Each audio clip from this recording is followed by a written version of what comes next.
Welcome to the Happy Insights podcast. My name is Happy Ali, and I am so excited for today's show.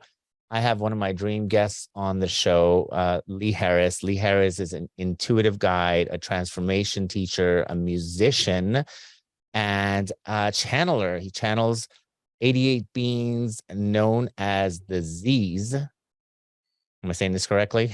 Yeah, totally. Welcome to my show. Thank you so much for being here. Thank you, Happy. Thank you for such a warm welcome. It's lovely to be with you. It's such a pleasure. You know, I had a little wish list because my show is in its first season. You're going to be the season premiere. This is the season premiere. Welcome to the season premiere of the second season. And you were on top of my wish list, and ta-da. Oh, thank you. That's lovely. So thank you so much for joining me. And Lee has this incredible book, which I have the early edition, which has all the notes in it, called Conversations with the Z's. And it's a wonderful interview with Diana Edwards and Lee Harris. And it's just such an incredible piece of work. I think this is going to be one of those classics that's going to last eons because there's so much amazing gems in it. So thank you so much for doing that. And what made you decide to do that? It's funny how that happens a lot. So we were doing a series of recordings which were called Conversations with the Z's, and I had asked Diana, who has become a friend over the last 5 years, but she's a psychotherapist and a spiritual old soul. You know, she's read all the books and researched all the things. I asked her if she would interview the Z's because she and I had some very potent personal private conversations with them. So I said, will you do a series of conversations for my members community, the portal? It would be an interesting, different way of hearing the Z's because so often the Z's are speaking directly to people. And in my first book, Energy Speaks, all of those chapters are from direct transmissions from the Z's that are just, 45 minutes, 60-minute long audio transmissions that we turned into a book. So when we did these audio conversations with Diana, we were on day one. I think we'd done the first two. And I was in the little house I was staying in when we were recording, and it just hit me like a lightning bolt. It was like, oh, these should be books. So that was it. It was very clear, and we're currently working on book 3, and book 2 is almost finished in the editing, and that should come out next spring. So it's really the beginning of an ongoing series of conversations. And yeah, book 1 comes out in September. It's very surreal, but it feels good too. It's so exciting because I know the writing book process it can be tedious, but when you do it like that, it's such a different process. Because I'm guessing that as a channeler, I said channeler. Just make sure we say it right. As Lee calls it channeler, in America we say channels. But as a channeler, I think it's probably easier if there's someone else on the other end asking questions, so you're not just doing or am I wrong? Well, I tell you what's interesting about the channeling is there's always an unknown for me. So if I'm doing either a live workshop or I'm recording a brand new subject for my audience that month or my portal community, I never fully know what it is. I'll get some kind of sense from them, or sometimes I will go, I think we need something on the power of compassion because of what's going on in the world. Can you speak to that? So then you get this message that's big, and it's kind of like a journey. They always take you on like a healing journey in the topic. So there are waves as you go through the information. With the Diana conversations, what I enjoy about those is they're very grounded because she can keep bringing the question back, or she can pick up on something that got heard, and she in a way can be the bridge for the audience. So I feel like it gives us a much more grounded way of experiencing them, which is just a nice, different way of experiencing the Z's. I had the pleasure of reading your book this last week. I saved it towards the end, so it would be close to the interview, so it'll all be fresh in my mind. And it was just one for me. I'll be honest with you. I'm a little, when you've read everything, you've downloaded so much, you've heard everything, and you're just thinking, oh, another book about the same topics. And I thought, when I read new stuff that's even being channeled, it always feels like it's just a repeat of the same old and old, same old. But when I was reading your book, it was just the way that you were saying things. It was so just slightly, the nuances were so different. It was hitting the spot. And for me to impress me, and I'm not being cocky, but I guess I am in some ways, but to impress me is actually really difficult. And it was just beautiful the way that the topics were so relevant to now, because as we all know, the world is going through a shift, and we don't even have to talk about it and say it's coming, because we all know it, we feel it. Yeah. Well, And thank you, because that's the best praise coming from you with the things that you said, and I understand what you mean. That's the best praise for the book. So that makes me really happy to hear that. Thank you, because I think you're one of the first interviews. I think you're the second interview I'm doing for the book, so it's all very fresh for me. I'm so excited. It was so well done, and I could see that Diana did keep bringing you back, and she could almost read my mind when the Z's would go on a tangent or something, and then she would just be like, okay, so I understand that, but let's bring it back. So her presence in the book was so, so, so valuable. And I studied psychology, so I kind of understood her side, and I'm also an intuitive, so it was just best of both worlds for me. And this show, I know you're probably not familiar with my show, but the slogan is blurring the lines between science and spirituality. That's And fantastic. so that's because I have all of my guests are people who are helpers. So it's either channels, mediums, therapists, um, life coaches. It's just basically people who've dedicated their lives to helping other people. And I literally will throw in a channel. I had Sheila Gillette as my last Mm, guest, and with Theo, and I just literally threw her in there. And then the next one was is the coming out as a trauma therapist. So to perfect. me, it's all the same stuff, because we're here to do this. Which brings me to the question: what may keeps you going to want to help humanity? I know, like, why do you do this? Um, the reason I'm pausing is I'm always a little and you weren't framing it this way, but I'm always a little hesitant around too much grandiosity that can get attributed towards spiritual teachers, spiritual authors. And there are only really a handful of people who I see abusing that.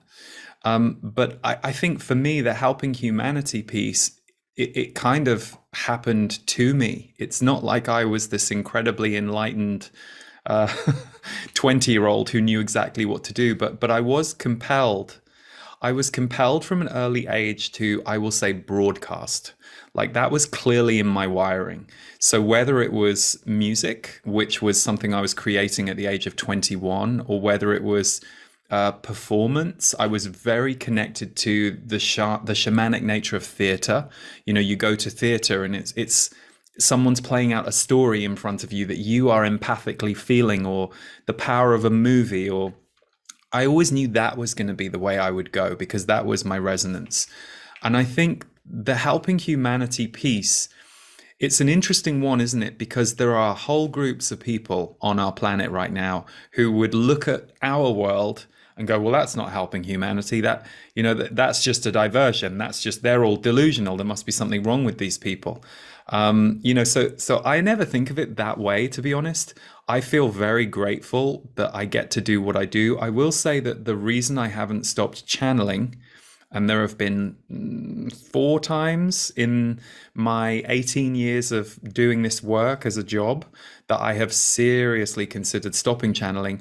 I haven't stopped doing that because of the effect it has on people.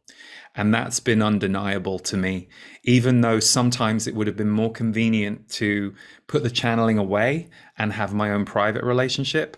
It is the power of the Z's and what it does for the groups of people it works for. That's what has kept me doing even things like this book, which was, sorry, I have a copy of the book here, so I'm just even things like the book are, it comes from understanding that what I am equipped to do seems to be intersecting with what a certain number of people need. And what could be better than that? I mean, that's very fulfilling. Like if I wasn't doing what I was doing right now, I'd probably have to go away for a year and go, what am I going to do? You know, it's kind of, so I actually just feel very grateful to have not only a purpose and a sense of purpose, but to have done it for such a period of time that it's at this, for me, it's a very rich period in my life right now where I get to collaborate with a wonderful production team and creatives and lots of different projects. So it's very fulfilling personally, as well as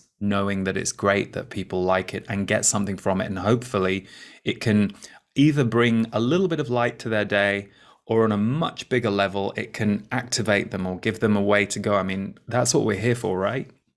Yeah, and I think you give a little bit more than just a little bit of light, to be honest. And you're a little bit too humble, and it's and I've noticed that in your work, and you're definitely very cautious in terms of how much, because you don't have that kind of an ego, and you can brag about yourself or your work and be proud of it in a way that you're not going to come across as one of those people. It's impossible. Your energy is so clear that for someone to misread it into you being egotistical, or someone who's taking advantage of, the idea that you are helping humanity. You're here. Obviously, you had a mission to come raise energy and vibration. That's your mission. But I will say one thing, Happy, as well as being British, right? So I have that programming. I think I'm just very aware. I have seen power abuses up close and personal in this field. And I have seen people get attached to the praise that is attributed to them. And I have seen that do a great disservice to both the person who's on the receiving end of the praise and what it does to them, and it disempowers the person giving the praise. So I'm all, don't get me wrong, like if I love that you said the book has helped you. Like that for me is I'm like, oh, that's really fulfilling. I'm just mindful of our culture of, I guess we could say, worship culture. I think there's a line that we have to be very careful of around that, and I guess that's where it comes from for me. Well, that's why I wrote my book over here. It's called The Charisma Within, and it's 15 steps to enhance your inner magnetism. And it was really inspired by people seeking confirmation about who they are from the outside world, the likes, the views, the followers, and just really not going within. And I really felt like that was what was missing. And for me, social media is also one of those things where people can get so addicted. I'm one of those people that I don't really like praise. I shy away a little bit. My art, when I draw, maybe, or when I do something creative, I don't mind someone saying, "Oh, that looks pretty." But if someone says something nice about me, I always cringe and don't even say thank you. I'm like, no, no, no, no, no, no. I deflect back that compliment. But I really, and I know, but when social media, like one of my social TikTok just started blowing up a little bit last year, and I had to stop myself because I hit like a certain amount of views, followers, and then I pulled back because I thought it was toxic. And I know for my business, I need it. Hmm. I need it, but I just realized I was looking to see how many followers, what people were saying, and it was just, so I just pulled back. I said, you know what, I'm going to go finish my book. And that's when I finished my book, because it can be very toxic. You are the, I don't know, fifth person I've heard a very similar story from in about the last couple of weeks. And it's interesting because I know that TikTok has been a platform for some people that has done so well. I mean, I have a podcast too, and several of the guests I've had also have big TikTok followings. And for me personally, like I have a very good friend who'll send me TikTok cat videos because she knows I love cat videos. So I can watch the one video that she has curated for me. But the two times I tried to open the app, I was like, I felt like I'd had way too many M&Ms. It was like, it was like, so I that was when I knew. I was like, oh no, this is not a platform for me. And of course, some of my work gets put onto TikTok, but there was a whole conversation for me about, oh, we need to get you more on TikTok. And I'm like, well, then put me on TikTok. But, I understand where it's coming from. I would say to you, do you need to be on TikTok to do your work? Or is it a belief that we have? And if we give all our power to that platform, everything's going to be a TikTok video, which isn't going to help create balance. I'm not saying it isn't good and doesn't have its place, but so I totally, I love that you've explored that. And I hear that from a lot of people. I think at the end of the day, there are so many different platforms, and I think there's only so much you can do. So I think if you have something that's working in one arena, that's great. And if you can add to it with a few others, but I do think we're in this very infant stage around social media where there are some things about it that are wonderful, and it's definitely helped me reach people, and I love it for that. And there are other sides where you have to go, oh no, that's not helping me. And that's not necessarily balanced. So I love that you've had that conversation with yourself. Well, and I have to admit, I don't actually scroll through videos ever. I just post them even. And Yeah. my posts are pretty boring compared to everyone else because I just do 1 minute advice. I give some sort of an insight and I leave, and it's really the same background. It's all the same. It's pretty boring. I don't do twerking or anything.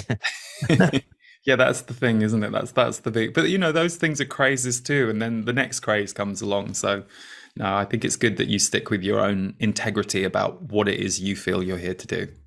Well, the one thing I do miss, and I noticed that in your book, that you talked about humor, that laughter, if I'm quoting it right, laughter is 5 times more powerful of a release than crying. I'm just kind of paraphrasing.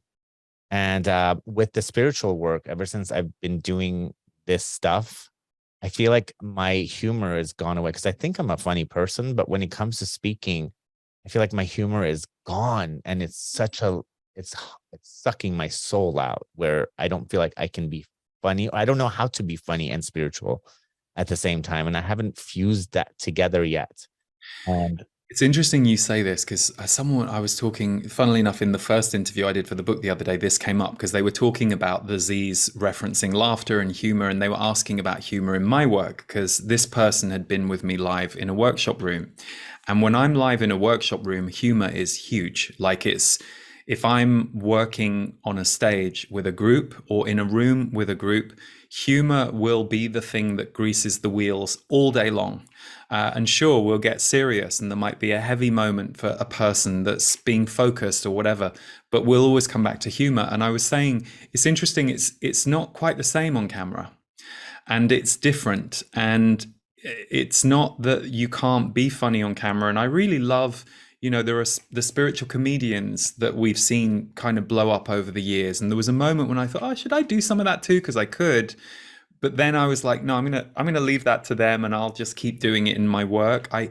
I also happy went through a period where I would say for the first 7 years I did this work publicly, I won't say I lost my sense of humor, but because of the serious nature of the way that this work can be focused on by people, and because a lot of people come to it with a strong need, like a lot of people, especially the people I was working with back in 2004 to 2011, and probably the level I was at the time, a lot of people needed spirituality and self-growth to heal and to come through some tough stuff. So humor isn't always welcome or appropriate when people are in that mode. But there was a moment for me in 2011, like a literal moment where I suddenly thought, I'm going to start bringing more humor in because I need it. And that means they're going to need it. And there were definitely people in the room for whom that was a little, oh, whoa, what did he just say? Or they'd only heard me channeling the Z's, so they were quite surprised that the room was as raucous as it was. But most of us want to laugh, and I've always thought that stand-up comedians are some of the best healers in the world. Like, I think of some of the HBO comedy specials I have watched over the years by masters of their craft. And they take us to the edge with what we think and what we feel, and then they get us laughing. It's a huge release that's going on. So I will say that when you're working direct to camera, unless you're actually doing comedy, it's quite hard to be funny in the way that you can when you're in relationship to another person or a group or an audience. It's just a different animal, I've noticed.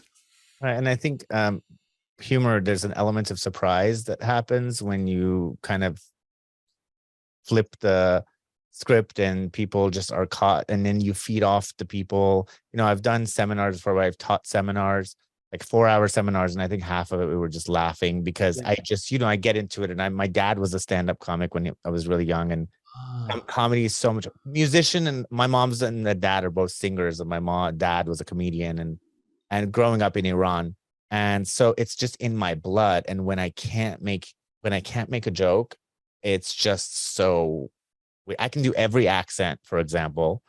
And the other night I was just having a couple of drinks and all the accents start coming out and I was by myself and I thought, God damn it. Maybe I should do, maybe I should do every That different. might be TikTok time. That might be when you do some TikTok videos. Oh, Just maybe don't do them live. Maybe watch them again in the morning. I know, drunk, being drunk and doing the Although videos. that would be very popular. So if popularity is what you're going for, drunk live TikToks is probably the way to go. I don't know enough about the platform, but I'm just guessing. I thought I could do each video in a different accent from a different part of the world and be Right. very serious, and then people would know what my real thing was. But you know what? It'll come out when I'm on stage, and I feel like I started my work right around the pandemic, so I haven't really had the opportunity to be on stage, and this is the most I've laughed with you right now. Funny But because one thing that we talk about here, so I'm here in the office at our studio, and we you know I've been saying this a lot. So Patrick is our videographer, and Wendy is the studio producer. We will be in fits of laughter about ridiculous things, and then the cameras go on, and it's not that there isn't some level of humor, but it's then you have to kind of do the work, and the work isn't necessarily a stand-up comedy show, but so laughter's a huge. Laughter is in the work I do because it's usually happening around the sides or right before. And for me, us all having a good old laugh right before we're about to do, a portal broadcast or something that has a healing intent, it's wonderful because it opens your energy centers. It brings a bit of levity into the body, even if you have to start speaking in a slightly more serious way. So, yeah. I sometimes listen to myself and I sound so boring. I'm just like, how do people not fall asleep listening to me talk? Because I just very monotone. I don't But think we're supposed to listen to ourselves. And the only people I've ever met who've enjoyed doing that, they're not necessarily the kind of people you want to stay having dinner with. So I don't know if we're for like I love what Cher said. I heard Cher in an interview like 6 years ago and a light bulb went off. She said she loves singing. She thinks it's sounding great when she's doing it. She hears the recording back and she thinks it's awful. And she says, I'm not a Cher fan. She said, I like being her, but I'm not. And I thought that is the perfect encapsulation of, because I think it's hard. A lot of people right now are wanting to put themselves out into the world. And as we know, it's hard when you first have to listen to your recorded voice or see yourself on video, and that there's a whole rite of passage you go through with coming to terms with what you are or what you aren't. But at a certain point, I think it's really important that you do what you do and you don't necessarily look back over your shoulder. Otherwise, you go crazy, or you just be so bored of yourself. You'd think, why is anyone listening to this? So, I mean, that's my philosophy. There's probably people out there who think very differently, but that's how I feel. no, I get sick of my voice. I get sick of my face. I get sick of all this stuff. So I need to take a break from my face. And but you're a singer, so Mhm. and singer songwriter and musician, and so you have to really listen to yourself when you're editing that stuff. Or what do you do there? Yeah, you know what's interesting? That is the one thing I do listen to a lot because I'm involved in the mixing of my albums. So I co-mix with Devor, and we co-produce. And it's funny. I mean, I went through a real journey of I'll be blunt about it. I went through a real journey of being so disappointed with my singing voice. Like the musician in me wanted the singer in me to be way better than he was, and it was annoying. It was like I was composing these things, and in my head, I'm like, oh yeah, you are not Whitney Houston. And what I had to realize was, no, I'm not. That's not. I'm never going to be the world's greatest singer, but I'm going to be the singer I am. And if I can let go of some of that self attack or that self expectation and just be me and just keep working with letting that go. This was about a decade ago. And so that was how I found my way back to music. And I never mind listening to the songs when we're mixing because for me, that's alchemy. You're like, oh, that trumpet's too loud. These synths aren't loud enough in the mix. We need a bit more softness. We raise those, that will happen. And then I never listen to them afterwards. So that's the one area that I will listen because I'm involved in the creation of the sound and the feeling of the sound. So Well, you had, I know, in your stories, the stuff that I've heard, that you had body image issues growing up. And, I feel like when you have body issues, or any kind of issues with the self, then it's really hard to just love yourself in so many ways. Because your Yeah. sounds beautiful when you talk. You're gay, I'm gay. I got the nasal. And I had to get used to that. And you have the deeper voice that sounds that a lot of gay men wish they had. So you're so blessed when it comes to that. I would give anything for that. I was waiting for my voice to drop and it never did. Well, I sounded. I think and I think this is common for a lot of gay men I know. I sounded like feminine when I was young. I had a much more female sounding voice until my voice dropped. So I've always kind of thought I'm a bit of a blend of female male, but actually I think in recent years, in the last decade or so, maybe a bit more, my male side has been the energy that I've lent into more, and I'm talking energy there, not necessarily a gender idea. But it's interesting, isn't it? Yeah, I think that for me, definitely body dysmorphia has been a big part of my healing and my journey, and it can still come up from time to time. And when it comes up, I'm like, oh, hello, old friend. Here you. What do you want to tell me now? Because the thing is, you're like, who cares? And that's where I always get back to. It's like, unless you want to be some athlete advertising speedos on Instagram, you don't have to think the way that you're thinking. And I speak to so many people who have the same issue. It's fascinating. And I don't just mean people who, like me, I was in Weight Watchers age 10. I had bulimia from 16 to 2021. So my early imprint around eating disorders and body image were not good. But I speak to people who have never had any of that stuff. And I think social media culture has made everyone a bit paranoid about how they look, because they don't realize that a lot of the doctored photos that they're looking at aren't real, or they're not, who was I talking to? A friend like a year or two ago, and they were like, oh, I was just following this guy I follow on Instagram, and he showed him to me, and he's an athlete.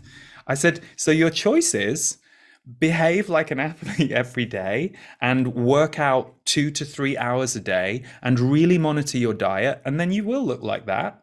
Or let it go and let him be and he was like, oh, and we can all do that. I can do that. That's the only reason I could give that advice. So I think it's interesting. The Z's said something once that was brilliant. They said, it really helped me. They said, your face is not for you.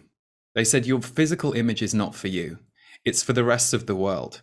They said, and if there weren't so many mirrors and screens in your world right now, and you go back 500 years, you wouldn't be half as obsessed about your appearance, because you wouldn't even be that aware of what it's relaying to other people. But we're currently in this period where we're really having to grapple with that, I think. So I'm not surprised that more people are dealing with dysmorphia than ever before, because I think, again, we're still an immature society when it comes to our true understanding of what is actually important about image, what is important about health, and who are we all supposed to be? We're all supposed to be different.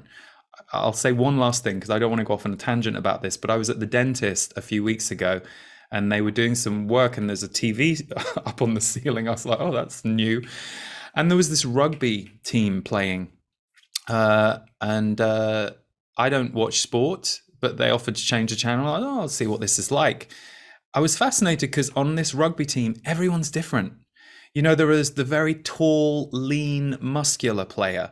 There is the heavy set, carrying some extra weight, shorter, stockier player. And between them, they are a highly functional team. And I was watching this rugby team and I was like, oh, that's life. And yet we kind of devalue certain people because of looks or weight, and actually we shouldn't, because we're all of these different shapes and sizes for a reason. So anyway, I'll get off my soapbox about that. Well, I'm a spiritual life purpose coach, and I work primarily with women over 40. And majority of my clients are trying to just finally look pretty so that they can be loved. And I try to just let them know, but if you find your love of your life because you look amazing and then you gain a few pounds, what's going to happen? And I'm 44, so we're similar in age, and it's only downhill from here. So we just gotta, and we gotta remember. And Eckhart Tolle, I think I saw him in an interview once, and he said, you're born again when you start looking or you losing your looks, because you have to let go of the ego, the physical, and then your soul is actually born for the first time in a new way. And I'm having a little bit of trouble with that at the moment, because my hair is going and my face, everything's just, it doesn't matter. There's certain things happening to my body that I'm not really happy about. But I do understand that value, true relationships and true connections have to come from within. And sometimes us going through the metamorphosis of aging, of changing, it makes us be able to see the beauty in other people, when we're younger, we might be more superficial and see just their physicality. So it is a blessing and a curse, but everybody goes through it. Everyone Yeah, goes. the Z's speak in detail about people who are kind of 70 and above. And they talk about what a magnificent time that is in your physical age. And they do say that, our society discounts our elderly in a way that isn't good, isn't healthy. And I mean, you can pick your area of the way society is right now and go, well, how isn't this healthy? How isn't that healthy? So it's not rocket science to say that, I guess. But what really struck me was they talk about the wisdom consciousness that you start to experience because you also get slowed down a little bit. They say that many of you will moan about the fact that you're going to be slowed down by your bodies, but they say that's by design. You are supposed to have a period, even if you're very vital and very healthy and very fit and very flexible in your 80s and 90s. You're still probably going to be operating at a slower pace than you did in your 40s, unless, of course, in your 40s you weren't well or whatever. So I found that really interesting. And we have a lot of people in my community who are in their 70s and even their early 80s. And I love it when they'll write a comment and they'll say, I am 83, and I'm always so interested to hear what they're experiencing, because if we live that long, we'll be there one day too. So I want to hear from them. What's your experience? What's going on? Give us the cliff notes ahead of time. And lots of my friends are in their 60s, so I get cliff notes. Like, they're always going, oh, enjoy your knees now, look after your body, and I'm like, okay, thanks. But it's great. It actually makes me, if ever I'm hard on anything about myself right now, I just go, you're 46. And when you're 60, you'll look back at this 46 moment, and there will be blessings in this moment that you may not choose to see. So choose to see them, choose to understand this is this moment. And, it's helped me anyway. So that was one of my TikTok videos that you just quoted without knowing. Oh, maybe I am secretly on TikTok. I told you we're on the same wavelength when it comes to stuff. But you know what? I think we should get to the book, because I love talking to you, as I knew I would. And but I want to go and cover some of the stuff in the book, because this is not the actual book, but I have the actual book here, or the first copies I was given. So Yeah. this book, for anybody who is just wanting to just enjoy some incredible information and just have a new Bible, not to say Bible, because I know you're going to jump at me for that one. But No, I won't. it is really a wonderful reference guide, is what I would call it. It's part of the encyclopedia that I will put up there from A to Z, A to Z's, which is wonderful, because there's so much wonderful topics being covered, some of my favorite topics. And I'm going to cover some of the stuff, if you don't mind, and just give you you can give me your feedback on them. Please do. And one of them was really interesting for me, because we as humans tend to repeat a lot of patterns that sometimes feel like they're not necessarily fun. And I have my own takes on everything, which I will keep to myself. But what you mentioned, or the Z mentioned, that we live certain patterns so that we can be rid of them. And some just think they're trapped in a loop. They can't get out of it. But what exactly do you mean that we choose to live? I'm assuming that we choose to live these patterns so that we can process them. It's a Good question. I think one, if I remember rightly in that part of the book and the conversations, what they were trying to point out is that we often and I'm sure you've heard this, Happy, especially in our community, the self-growth community, spiritual community, there's often this tendency of, oh God, I'm thinking about that again. And the Z's always say, no, no, no. They say, celebrate that. If you notice that you are repeating a habit or a pattern, the celebration is the fact you noticed. Because if there is a part of you that can just observe, here you are in this loop again, then you've developed some space away from the loop. The way I can relate to that or break that down into more of an understanding is when I was 22 or 23 and we were talking about the body dysmorphia stuff, I could have spent an hour in my own head going, oh God, like believing that the issues I was feeling toward myself, about myself, were a huge problem. And I could have bought into those thoughts. Let's say they replay 2 weeks ago and I see a photo of myself for some reason and I'm like, oh, and I, and then I have to reframe and go, what's wrong with that? Actually, let's look at the positives. So I will reframe and I will have an observer in me that goes, oh, there's that old pattern again. That's not a very kind way of thinking about yourself. So what the Z's are saying is we will go through these loops and we will go through these cycles, and some things we will let go of really easily, but we tend to forget those. You don't tend to go, oh yes, until 10 years ago I was very worried about money every week. You're not 10 years later going, oh yes, I every week I remember that I used to be worried about money. You've just kind of forgotten because it's no longer part of your. And then you meet an old friend and they go, oh, do you remember how scared you were about money? And you're like, oh yeah, wow, I really let that go. We only know the things that we recognize we haven't let go. And the reason that they often cycle through us is they have some kind of key learning for us or key theme in our life. So for example, the fact that you and I have just spoken about self-judgment, self-image, and we are putting that out into this conversation, there will be other people listening who will, not all, but some will completely resonate with what we're saying, and it will give them a moment of empowerment that we're talking about it, and then they will take it away and figure out their way of dealing with that differently themselves. So we're in a relay race of healing and understanding by handing on these pieces of information to each other, and you get it, oh cool, that's going to make me see that differently. I'm not going to feel as compressed. So I think what the Z's are saying is when you're in a loop around something, get curious as to why. It's not just because you are not very good at healing that area of your life. It's that there are either more messages, more letting go, or more reason that you have some alignment with this issue. And I think often we get this idea in the spiritual community that we are supposed to live in a perpetual state of Zen. And the Z's have said, no, that's not what you're here for as a human, and that's not what this planet is.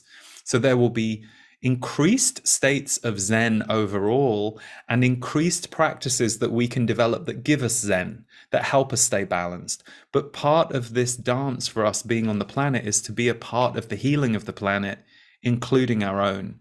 And I think the areas that we get challenged by, we often become ambassadors for others through, and vice versa. There are other people who've gone through something that we need to hear or learn. So that's kind of my interpretation of what they said there.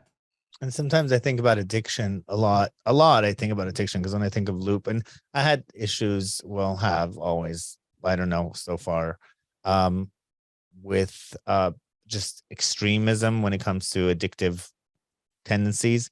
And sometimes I find myself hard to get out of that. And hearing that for sure just made me kind of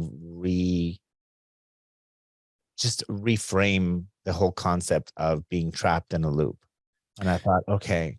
Well, and the energy of extremism is married to the thoughts. So for me, it's if we use the example that I was saying about self-judgment or self-attack, something that I knew very well when I was younger, you could say, oh, he's having those self-attack thoughts again.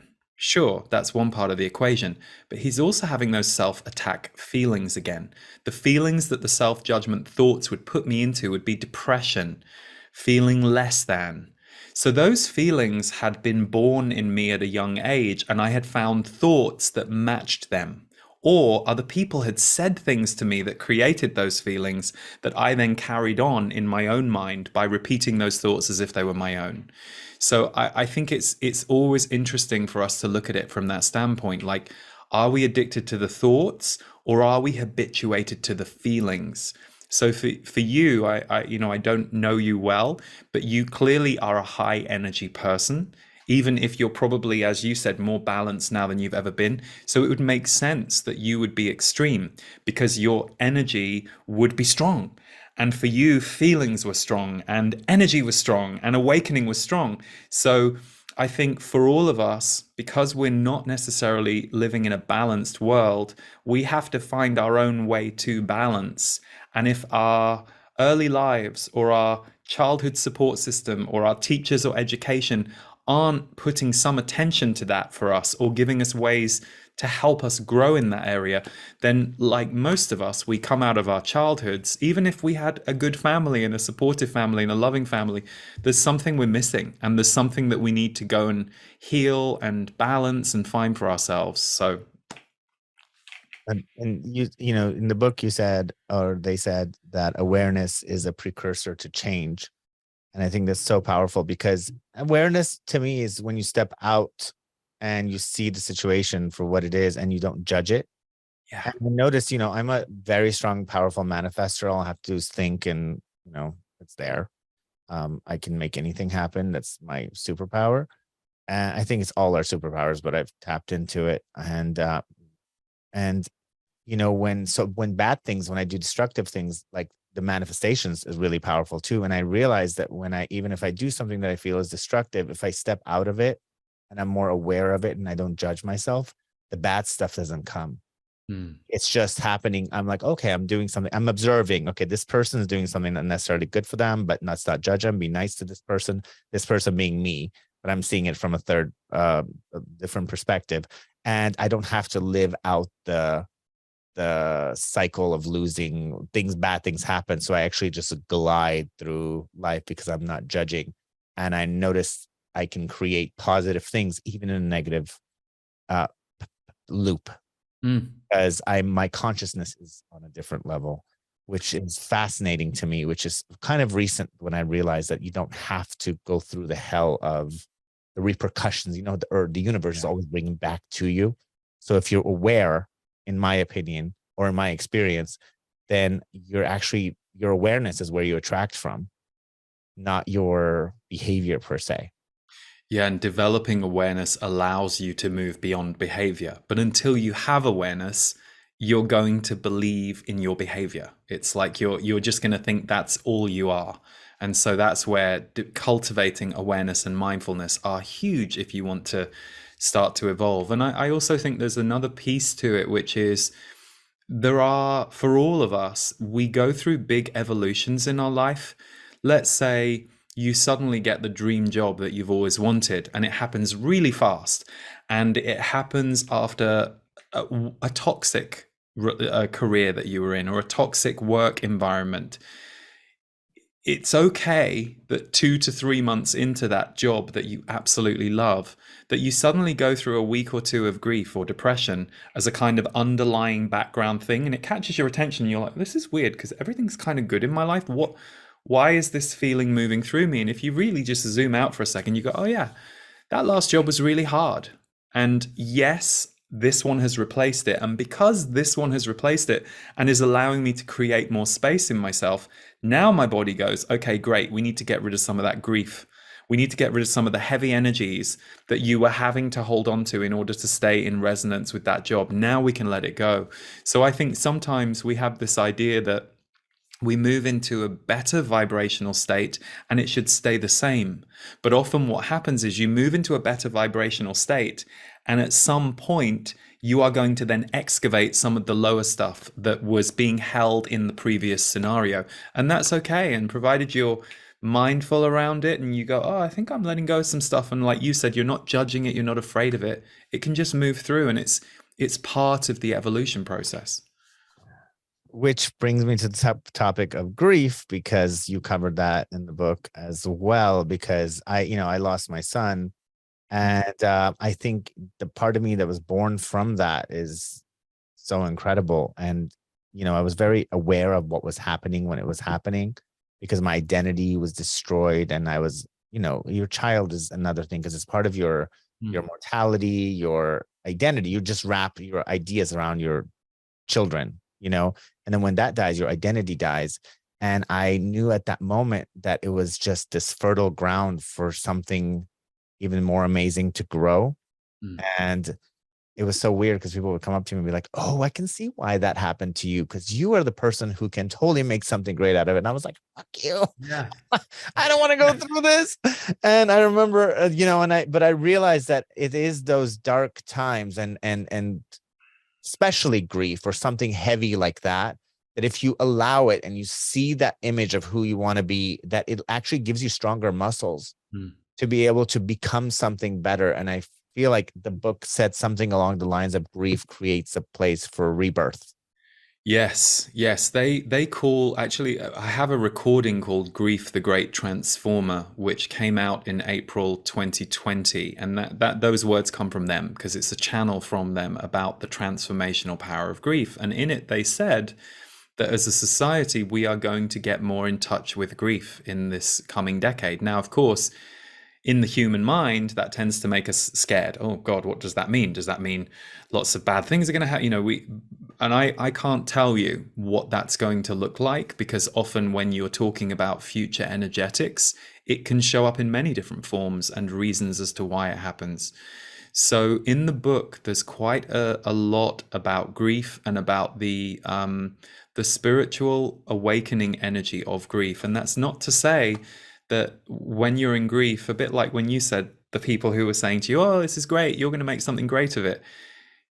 Yes, probably that's true. But in that moment, is that what you needed to hear? And were they reading the room? Maybe not. Or because, as we know, when you're in grief or depressed, there are days that you don't want to hear the positive from somebody. And actually, you will just kick back against that because you are protective of the grief that you are in. And for many of us, we're right to be protective of it because that's a process that we're supposed to have move through our body. The Z's say that we open up grief windows when we are grieving. So, for example, your dog dies and you're heartbroken. I mean, I'm giving an example, but I've literally heard this from two different people in the last year. People going, "Oh my God, I'm more sad than when my mum died. Is that a bit weird?" And what the Z's explain is no, because you loved that dog and you had unconditional love for and with that dog in a way that perhaps you couldn't have with another human being. But when you started grieving the dog and your body went into grief, that's when our soul and our body use grief windows as an opportunity to get rid of old grief. So the dog is the catalyst, and the dog might be the lead focal person of the grief, but a little bit of your mom comes through and then a little bit of your friend, or so grief windows open up in us, and the more that we can hold them and the more that we can allow them to transmute, the better. And I know people who have developed their awareness and their mindfulness.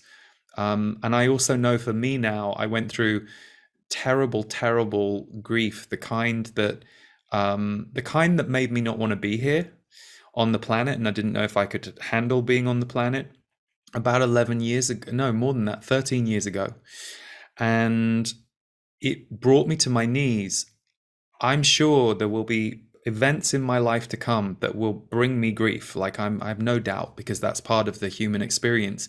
But I do know that because that first round of grief didn't kill me, and it felt like it was threatening to, it rebirthed me. And I have more awareness at hand now that even in the darkest moments of grief, I don't think the lights will fully go out on my will to live again, because I have a slightly broader experience of life than before. And hey, if I'm wrong, I'm wrong, and we'll see when I get there. But I do think that's where awareness around grief is so important. And I talk about tears being a window Mm. So if, as soon as you start crying, find everything else you're upset about and pour it all out. Yeah, So that's great. that's always my version of how I, think of tears. Because you can't always cry, but when you cry, pour it out and see what else you can cry about and let it all come out. All of a sudden, I'm crying about everything. Yeah. So I'm that's my own personal analogy, which disease stole from me. No, and my last name before it was, because my last name is Happy now. I reversed it for my stuff because I go by Happy, but my name is Ali Happy, but my last name used to start with a Z. So Ah. so I always was the Z. It was the last one to be picked in school, in sports too, not for the reason of the Z, because no one wanted me on their team. But I definitely agree with the whole grief being a wonderful window, because it really does cleanse things. And I have family members who try to shy away from grief. They put away the picture of the dead and they try to just not feel. And I did the opposite. I put pictures everywhere. Mm. I was like, let's gut this. But I also had my son talking to me every day. He was coming into my body. He was coming to me in my dreams. So he never really left. So I was very fortunate to have that, because you experience on the other dimensions all the time. That's your life. I have the the pleasure of being able to do that, or and see, like, my grandma's in the hospital right now, but no one in the family had a death dream, so we all know she's not dying. Mm. And last year my uncle died, and we all knew somebody was going to die in advance, so we all, like, I told everyone, I'm like, no one's dying, we're okay. I And love that you're also connected with that. it's so weird because it's just part of our gift as a family.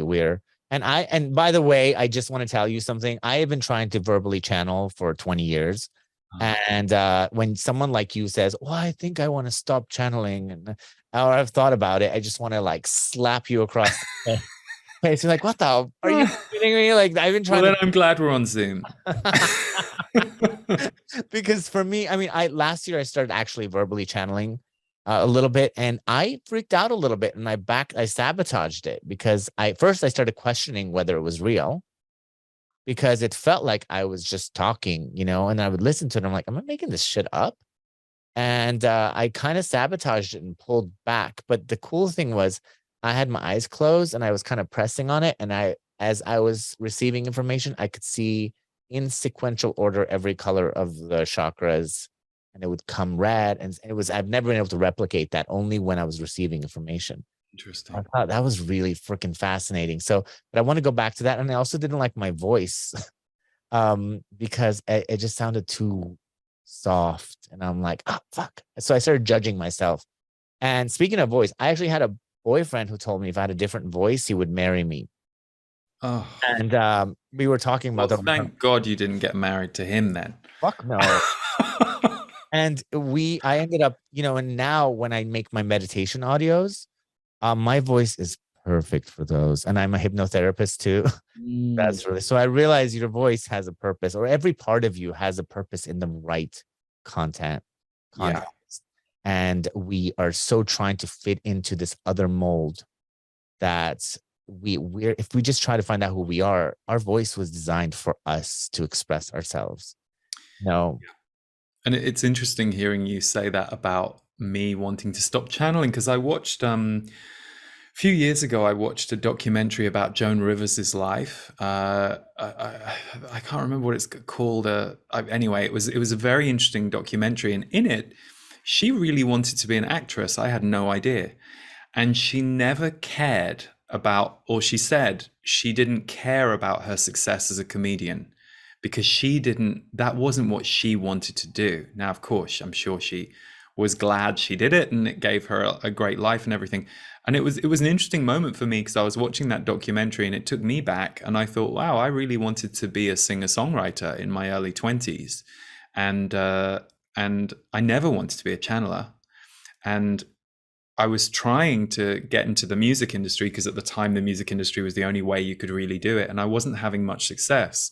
The channeling thing blew up around me without me. All I did was kept showing up and doing it and doing readings. And so I was like, oh yeah, that's interesting. So I have to say, I'm kind of grateful that I didn't ever want to be a channeler, and that this work I do today is not anything I ever envisioned for myself, because I think it's interesting. It's just different to, yes, I decided I was going to be the world's top investment banker and that's what I made happen. You know, I haven't had that trajectory. So it's been interesting to have no attachment to the thing that you are happy to serve, and happy is growing, but it wasn't something I went looking for. I was looking for something else. So that's funny. Well, I think you obviously in your heart you knew that you were going to be in front of people, you were going to be expressing, you're going to be It's the using your same voice. thing. I mean, that's the thing. Like, my desire with music was to use my voice, use my words, and use frequency music to open people's hearts and change people's lives the same way that music had saved my life. You know, I thought of my teenage years which were dark years for me internally. It was Kate Bush and Tori Amos and you know, all the people I would listen to obsessively to help me feel and to help me expand. So yeah, same net effect, different form. So it's funny. It's interesting when you surrender. And I went to a workshop about 6 months before I started doing readings, and the guy who was running the workshop suggested that we all if you're willing to be used by God, that was his terminology, say, God, use me, and come to the front. And I did. I didn't fully want to, because there was a part of me going, but I know what I'm here to be used for. And I saw a whole group of people in that room who dug their heels and were like, no, I'm not going to the front. Then I saw all these people running to the front and they were so happy. And I thought, oh, that looks good. So I thought, okay, sure, maybe I'm wrong. I'll run to the front. And then lo and behold, unbeknownst to me, 4 months later, the channeling readings started very quietly and on the side of my job, and then gradually blew up. So in a way, I guess I did surrender the form without knowing it. That's beautiful. I mean, we don't really consciously know. And this brings me back to another question, which is not part of the book, but I really think it's important to, because I have you here, and it's life purpose. You know, everybody wants to know their life purpose. And I did a Q&A for, or just questions people posted for Theo when Theo was coming on. And I think I got about 1,000 questions submitted. And about half of them were about life purpose. Everyone want to know what their life purpose was. And I think that's one of those things where when people have this craving to know what their purpose is, sometimes just surrender is what it is. But what is your take on how do people figure out their life purpose? To me, when you're looking for your life purpose, there is something that you are just not happy with or not fulfilled by. So I think for some people, life purpose, they tend to equate with career or family, being a parent. For other people, it's maybe a bit broader than that or a bit more amorphous. So I think the first thing is being able to identify when you feel purposeful. Like, do you feel purposeful when you're helping a friend on the phone? Do you feel purposeful when you're feeding your family? Do you feel purposeful when you're gardening? Do you feel purposeful when you do aspects of your job? So, first of all, being able to truly know, what do you mean by feeling on purpose? When does that show up in your life? And what are the elements of your life that you already feel that in? So that you have some sense of what you're looking for. You're like, oh, yeah, I like doing that, because then you start to get more clues about where your purpose can lie. So for me, I said at the very beginning of this, broadcasting, like essentially putting messages in bottles out into the world, whether it's a video, whether it's an audio, whether it's a book. I love that. Like, it really fulfills me that that's my work. And it doesn't mean I'm constantly in a state of happiness, euphoria, and no challenge with that, because of course I am. But it's my bigger purpose to do it. So I'm willing to figure out the challenges or the things I need to learn, because it's a bigger arc. And I think at the moment, we've just gone through this massive period for everybody in the last 2.5 years where the world got stopped in ways that nobody anticipated.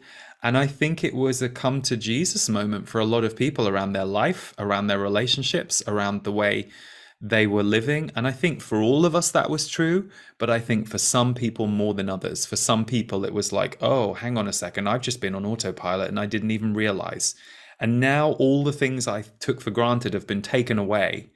Where am I finding my joy and my connection now? So I think we're in a bit of a moment in time for people around purpose. And I think you can drive yourself mad trying to via your mind, figure out what your greatest purpose is. You've got to try things. I think a lot of the times I've met people who are trying to figure it out. And when I say to them, well, what have you actually tried? And what notes have you made about trying those things? And they're, oh, well, I haven't yet because I don't know. Well, you won't know. Like, unless you go and try salsa dancing and they go, well, I don't know if I'm very good. Well, you don't know. So go and try salsa dancing because you had this intuitive thought about it that you've now talked yourself out of. And so for me, a lot of the time, any time that we step more into our purpose, we're really just stepping more into who we're here to be. And if who we're here to be is having a fulfilling life, again, a life that may have challenges, a life that may have parts you don't enjoy as much as others, but if overall you can go to bed at night and go, wow, I'm actually generally having a really fulfilling life right now, or more so than I've ever had, or I'm more content than I've ever been, then what other aspects of your life can you find that light you up? And often for us, purpose comes back to service. Where are you joyously serving and connecting with others? And that goes the same if you're anti humans. You know, are you working in nature the way that you have this affinity with nature that you talk about? Are you working with animals because you way prefer animals to nature and humans? You know, so are you giving yourself to your purpose, or did you along the way get stuck in the thing that society told you were supposed to do and it sucked all the life out of you? And now you're sat there thinking, I don't know what my purpose is and I don't know where to start. So my advice would be make a list of what lights you up.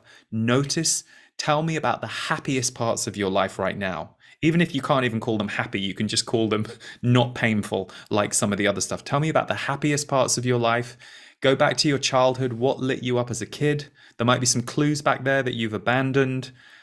Those are the ways that I would tackle it with people. That's how what I do too. I tell people like, what was it that you wanted to do as a kid that society talked you out of? And then also there's a part of your brain that actually shuts off or can be reactivated, the fun part. So do something that's fun that lights you up, and then that part of the brain lights up. You tap into that frequency of fun, and then all of a sudden it's almost like opening up that channel, and all of a sudden you're led to the next thing, to the next thing, to the next thing, to the next thing, because people think they can go from being totally shut off to life purpose in one decision. And sometimes today it's a tiny little road that you have to follow. It's like a little maze, and then if you just keep on following it, you'll get to where you have to go, but you have to actually turn on that part of the brain. Yeah. And go back to the childhood, I think a lot of it has to do, like, I knew what I wanted to do when I was 17. Mm. People talked me out of it, and now I love it. And this is my life purpose. I am doing what I'm supposed to do, but it's hard sometimes. You know this entrepreneur having to put every single hat on, learn how to edit, learn how to do this. You have a team now, but I know you didn't have a team in the beginning. I did it all I kind of worked through. Yeah, and I've been doing it 18 years. So, and it's now I have to figure out differently.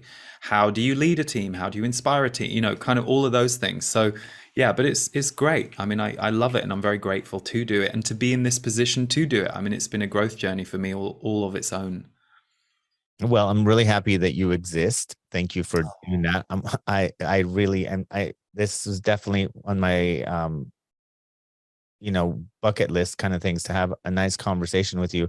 And we've been talking forever, and I know I can talk to you forever and ever because we both kind of feed off of each other.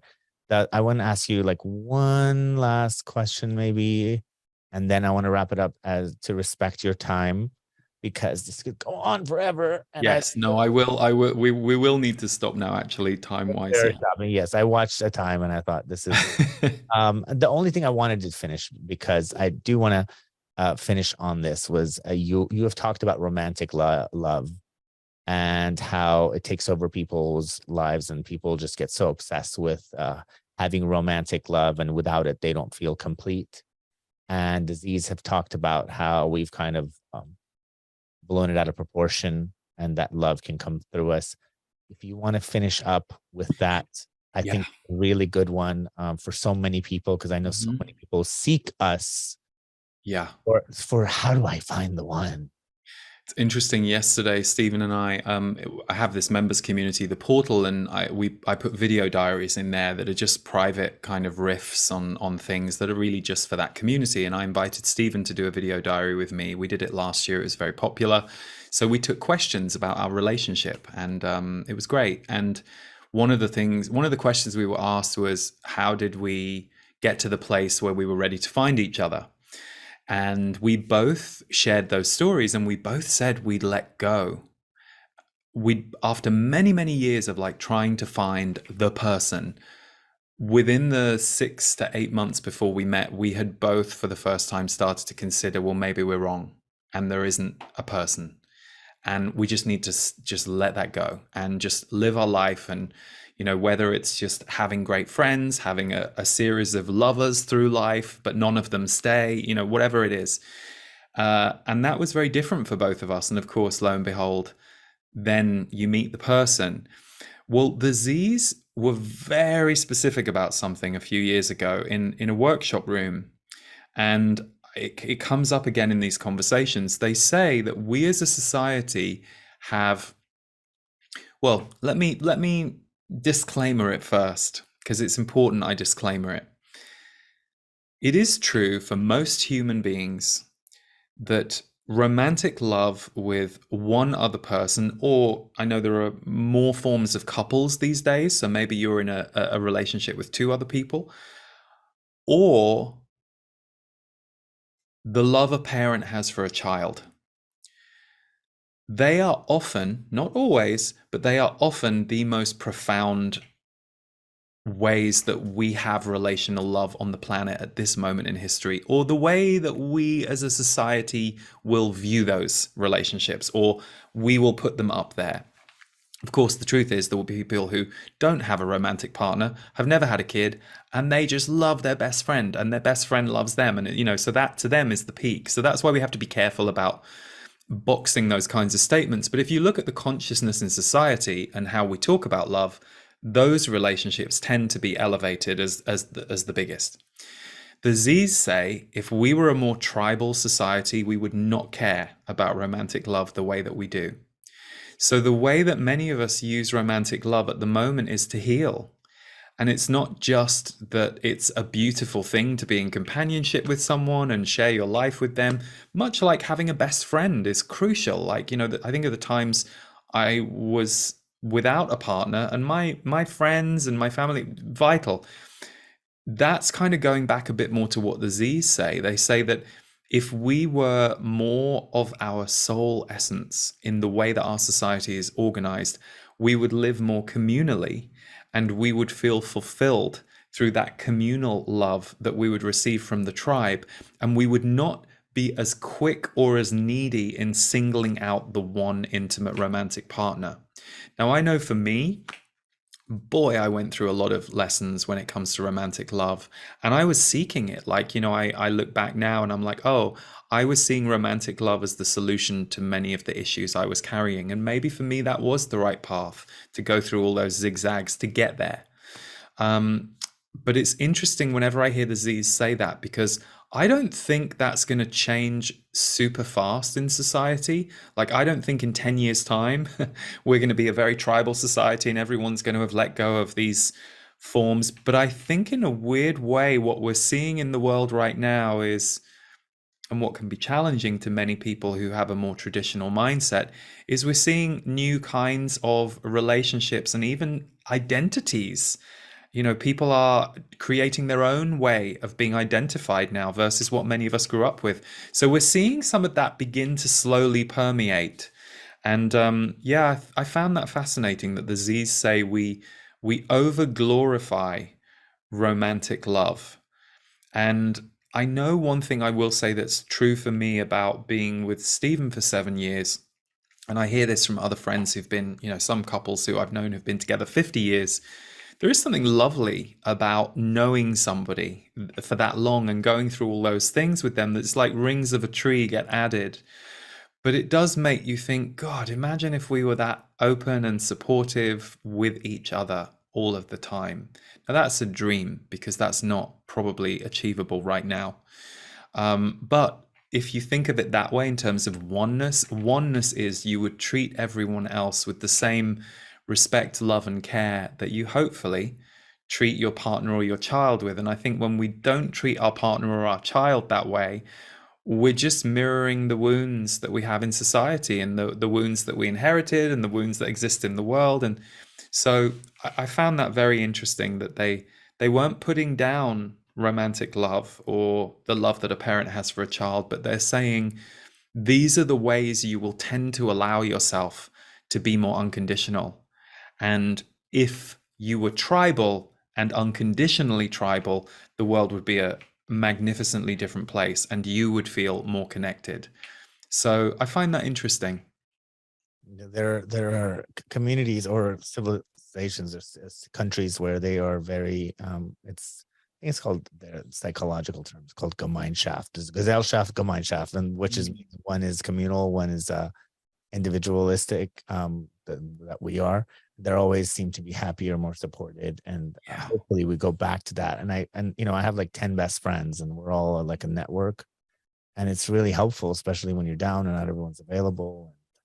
It is very threatening sometimes to find romantic love because they don't want you to have 10 best friends, and it's just Yes, that's interesting, isn't it? It depends on who you're with and what their programming is and what their relationship to jealousy or unity is. It's very interesting. well. Thank you so much for Thank you. being on my show. The Conversations with Disease is out this week. And please make sure to get your copy and go to leeharrisenergy.com. He is incredible. You should, I want my audience to really go down the rabbit hole with your work, because there's nothing that they can't pull up that's not going to affect them on a deep level. I love you for being on my show. I hope to stay in contact with you and your team. Um, thank you so much for being here. Thank you. Thank you so much. Thank you for such a lovely, warm welcome. It's really wonderful to meet you, and you have a beautiful vibe. And yeah, thank you for having me. And yeah, really appreciate it.